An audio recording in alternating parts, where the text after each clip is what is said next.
Assalamualaikum. Welcome to Mom Math Coaching Travel Blog YouTube channel. আজকে আমরা যাচ্ছি Miami বিচে। আমি, আমার পুরো পরিবার আর আমার বড় ভাই আমরা সবাই মিলে সকাল সকাল বেরিয়ে পড়লাম মায়ামি বিচের উদ্দেশ্যে। Miami Beach, it's a jewel of South Florida. Just across the bridge from mainland Miami, this island city is famous for its white sandy shores, blue-green water, and colorful Art Deco streets. ওই যে রাস্তার পাশে দেখতে পাচ্ছেন একটা খুব সুন্দর একটা ইনফ্রাস্ট্রাকচার, ওটা অনেকটা দেখতে কিন্তু গিটার শেপ।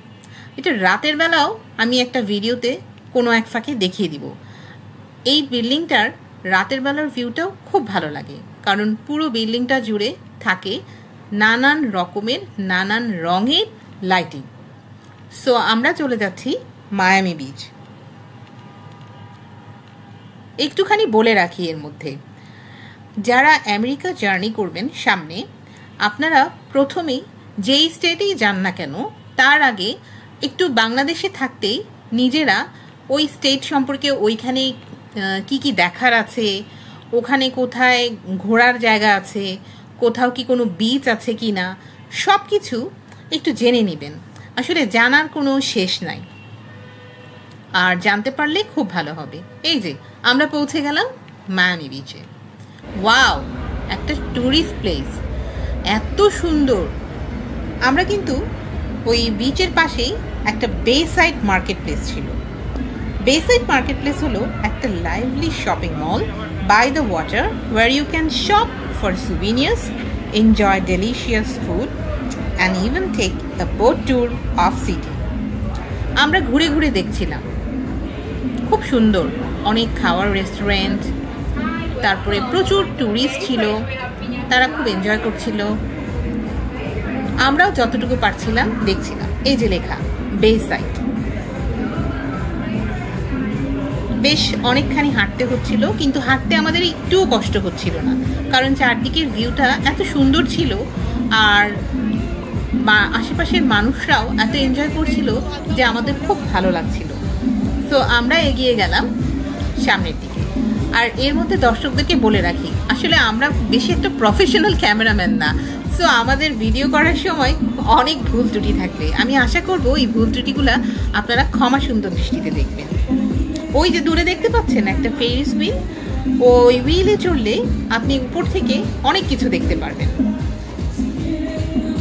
সো আমরা যাচ্ছি।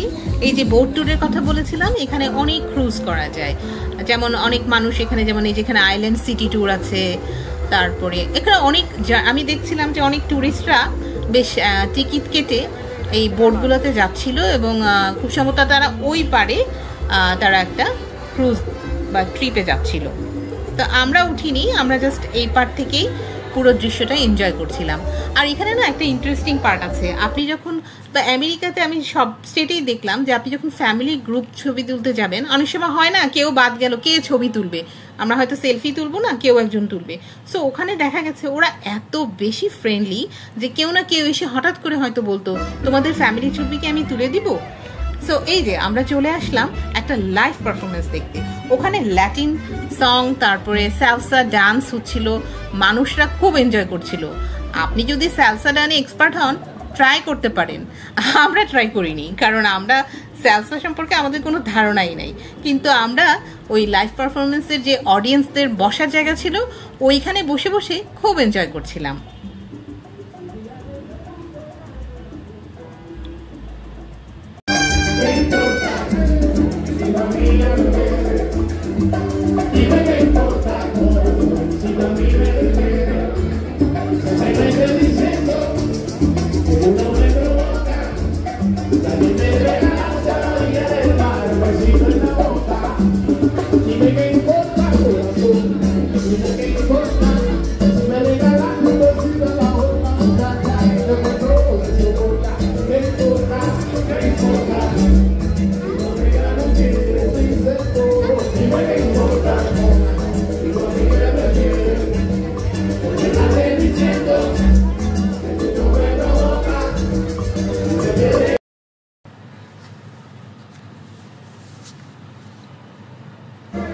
রিল্যাক্সেশনের প্লেস যদি বলতে চাই, তারা কিন্তু খুব ইজিলি এই মায়ামি বিচে চলে আসতে পারে। আমরা ওই লাইভ পারফরমেন্স দেখতে দেখতে বা শুনতে শুনতেই চলে গেলাম আবার ওই মার্কেট প্লেসের ভেতর থেকে। ঘুরে ঘুরে দেখছিলাম যে কীরকম দোকানপাট আছে, আর সুভিনিয়ার আমি আমার প্রিয়জনদের জন্য কিছু নিয়ে যেতে পারি কিনা দেশে, এগুলোই একটু খুঁজছিলাম। খুঁজতে খুঁজতে পেয়ে গেলাম একটা টি শার্টের দোকান। ওখানে অনেক সুন্দর সুন্দর টি শার্ট রাখা ছিল। আমি আমার বাচ্চাদের জন্য কিছু কেনাকাটা করলাম, আর এইভাবেই আস্তে আস্তে সন্ধ্যা হয়ে আসলো। সন্ধ্যার দৃশ্য অসাধারণ। ওই যে দেখতে পাচ্ছেন কি সুন্দর আলোকসজ্জা। আর আরেকটু পাশেই দেখেন, এই যে আমি এই হুইলটার কথাই বলছিলাম, এটাতে কিন্তু অনেক ট্যুরিস্ট টিকিট পারচেস করে এই হুইলে চড়ে এবং অনেক উপর থেকে এই মায়ামি বিচটা এবং এর আশেপাশের যে সিটির অংশটা দেখা যায়। এই যে দেখছেন, আমরা এটা মিস করেছি। এটা একটা প্যারটসের শো ছিল। সে তার প্যারটসগুলোকে নিয়ে আই থিঙ্ক তাদের শোটা শেষ, তারা চলে যাচ্ছিল। আমরাও তার পিছনে পিছনে যাচ্ছিলাম। এক ফাঁকে একটা সুন্দর ছবি ক্লিক করে নিলাম। আসলে মায়ামি বিচ না ঘুরলে আপনার ফ্লোরিডা আসা কিন্তু একদমই সার্থক হবে না। আমরা চলে আসলাম সাউথ বিচ ক্লক টাওয়ারে, which is located at Collins Avenue 10th street. আর এটা একটা হিস্টোরিক্যাল ল্যান্ডমার্ক আর ট্যুরিস্টদের ফটো তোলার জন্য একটা মেমোরেবল স্পট। আর দর্শকদেরকে বলে রাখি, আপনি যেখানেই ঘুরতে যান না কেন, সাথে যদি আপনার ফ্যামিলি থাকে, তাহলে আপনি যেখানেই যান না কেন সেই জায়গাটা আপনার কাছে অসাধারণ লাগবে। আমাদের কাছেও লাগছিল। আমার ভাই নিয়ে যাচ্ছিল ওই মায়ামি বিচ থেকে আর একটু দূরে বিচের আরেকটা পার্টে। বলে রাখি, Miami Beach where the ocean sparkles, vibes never stops. আর এই মায়ামি বিচ ট্যুরটা আমাদের জন্য একটা আনফরগেটেবল মেমোরি হয়ে থাকবে। আমরা চলে যাচ্ছি। আর ইউএসএতে আপনার রাস্তায় গেলে যখনই আপনার গাড়িতে চড়বেন খুব ভালো লাগবে, কারণ ওখানে আসলে ট্রাফিক জ্যামটা থাকে, অনেক সময় থাকে, বাট ওদের একটা ফিক্স টাইমিং থাকে, যেমন অফিস আওয়ার বা স্কুল টাইমিং, ওই সময়গুলোতে সাধারণত ওদের ট্রাফিক রাশ থাকে। আমরা গাড়ি পার্কিং করে ওই মায়ামি বিচের একপাশে একটু ঘুরতে চলে গেলাম। আমি এখানে ভালো করে ভিডিওটা দেখাতে পারছি না, কারণ আমি আগেই বলেছি আমরা কেউ প্রফেশনাল না। আর ওই যে ভিডিওর শুরুতে মনে আছে আমি একটা গিটার শেপ বিল্ডিংয়ের কথা বলেছিলাম, ওই যে দেখেন রাতের আলোতে ওই বিল্ডিংটাকে আরও ভালো লাগছে।